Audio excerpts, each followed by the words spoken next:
खंडपड़ा राजा विभूति भूषण सिंह मर्दराज जन्म माटी खंडपड़ा शेषकृत्य संपन्न होईछि। यह पूर्व खंडपड़ा राजा भाव राज अभिषेक होइछन्ति तांको सुपुत्र सिद्धार्थ शेखर सिंह। एथिपाई स्वतंत्र व्यवस्था करा ओडिशा विधानसभार पूर्वतन उपबाचस्पति पूर्वतन मंत्री तथा खंडपड़ार पूर्वतन विधायक खंडपड़ा राजा विभूति भूषण सिंह मर्दराजकर 70 वर्ष बयस गत 2 दिन तले परलोक होइथिला। बहु दिन असुस्थ थिबारु स्वर्गत मर्दराजंकर भुवनेश्वर एक घोरी हस्पिटाल रे चिकित्सा हेउथिला। चिकित्साधीन अवस्था तांकर देहांत होइथिला। शेष समय पत्नी रानी देवकी देवी कुमारी पुओ युवराज तथा खंडपड़ार पूर्वतन विधायक सिद्धार्थ शेखर सिंह और झील राजकुमारी आराधना उपस्थित थिले। स्वर्गत मर्दराजंक परलोक खबर पाइबा परे बहु राजनैतिक नेता और सामाजिक कर्मी तांको बासभवन को जाई शेष श्रद्धांजलि जणाइथिले। परे तांको शरीर को अंतिम संस्कार पाई खंडपड़ा अणाଯାଇଥିଲା। तेबे आज विराट शोभायात्रा रे खंडपड़ा सहर परिक्रमा करिबा परे उमादेवी मंदिर निकटस्थ राजपरिवार श्मशान रे शेषकृत्य संपन्न होइछि। एथिपाई राजपरिवार पक्षरु व्यापक आयोजन कराଯାଇଥିଲା। अंतिम संस्कार पाई राजबाटीरु विराट शोभायात्रा खंडपड़ा सहर परिक्रमा करिथिला।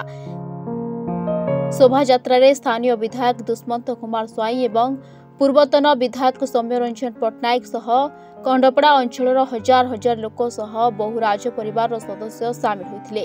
तेबे राजांको शेषकृत्य संपन्न पाई खंडपड़ा सहर आज बंद रहिथिला। तांको सहित मो परिचय होइछि। भुवनेश्वर सांसद भाव निर्वाचन लड़ला बेलू से खंडपड़ार विधायक थिले एवं तांकरी सहित मु पूरा खंडपड़ा अंचल बुली देखिथिली। ता पूर्वरु तांका सहित अनेक गुड़े युव उत्सव एवं सामाजिक कार्यक्रम माध्यम मोर परिचय होता। से राज परिवार आसते तांकर आचरण एवं उच्चारण रे कौन से राजकीय अहंकार नथिला। से साधारण लोकों परी केवल देखा जाऊ नथिले, व्यवहार मध्य करुथिले। ताही मते तांका प्रति आकृष्ट करिथिला एवं प्रभावित करिथिला। खंडपड़ा एक पछुआ अंचल, मु मध्य विधायक थिली, से मध्य विधायक थिले। अनेक समय रे ए अंचल पई अनेक किछि काम करिबा को इच्छा थिले मध्य उद्यम करुथिले मध्य सब किछि सब बेले संभव हेई पारे नै। सेति पई राज्य स्तर राजनीति रे प्रभाव बा राजनीतिर कारण अनेक किछि अछि। से संपर्क आलोचना करिवार समय ये नुहे। विभूति बाबू परी जड़े अत्यंत बंधुवत्सल राजांक सहित मोर परिचित होइतिबारु माध्यम रे मो राजनीति को प्रवेश करिथिबारु एवं तांको निज अंचल रे मध्य मु किछि परिचय पाइथिबारु मु तांको प्रति श्रद्धांजलि और सम्मान जणाउछि। पूर्वतन उपबाचस्पति पूर्वतन मंत्री 3 दिन कर विधायक खंडपड़ार तांकर आज विदाय जो चली तो आम से समस्ते सामिल हो दल मत निर्विशेष जाति वर्ण धर्म निर्विशेष गरीब खटिकिया चाषी मूलिया समस्ते आज शोक सभा जो धारा सभाधार चली सभाधार समस्ते आज सामिल होती।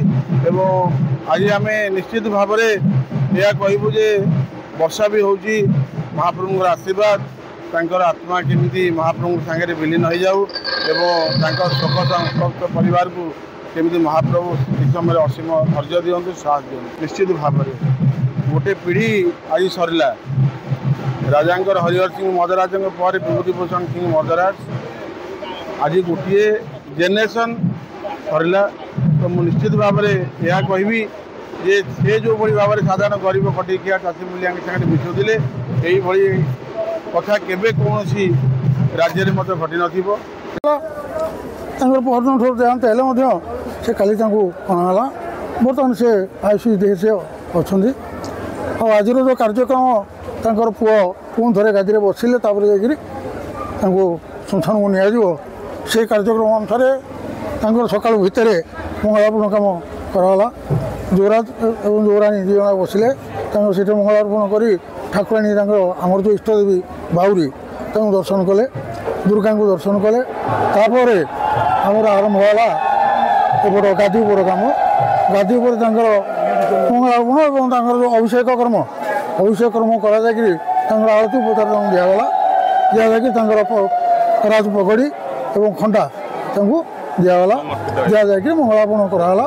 ମଙ୍ଗଳାର୍ପଣ କରିକି ସେଠି ତାଙ୍କର ଆମର ରଜାଙ୍ଗନାରେ ଯେଉଁଟା ଦେବା କଥା ବର୍ତ୍ତମାନ ଆମର ନୂଆ ରଜା ନୀଳକଣ୍ଠ ସିଂ ମର୍ଦ୍ଦରାଜ ହିସାବରେ ପରିଣତ ହେଲେ।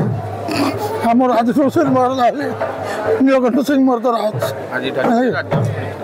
ମର୍ଦ୍ଦରାଜ ପଦରେ ଉପାଧି ଭୂଷିତ ହେବା ପରେ ଗଲେ ପୁଣି ଜଗନ୍ନାଥଙ୍କୁ ଦର୍ଶନ କଲେ। ଜଗନ୍ନାଥଙ୍କୁ ଦର୍ଶନ କରି ସାରିକିରି ପୁଣି ଥରେ ଆସିଲେ। ସେଇ ତାଙ୍କର ଯେଉଁ ଶେଷ କର୍ମ ପୁନଃଆବାଦନ କର୍ମ ତା କରାଗଲା ଏବଂ ସେଇଠି ଆଦେଶ ଦେଲେ ଯେ ରାଜବାଟୀରେ ଯେଉଁ ଶବ ପଡ଼ିଛି ତାକୁ ତାର ସତ୍କାର କରିବାର ସୁବନ୍ଦୋବସ୍ତ କରାଯାଉ। ତାପରେ ସେଠି ତାଙ୍କର କରିସାରିବା ପରେ ତାଙ୍କ ରାଜମୁକୁଟ ଏବଂ ଖଣ୍ଡା ସେତିକିରେ ରଖାଗଲା।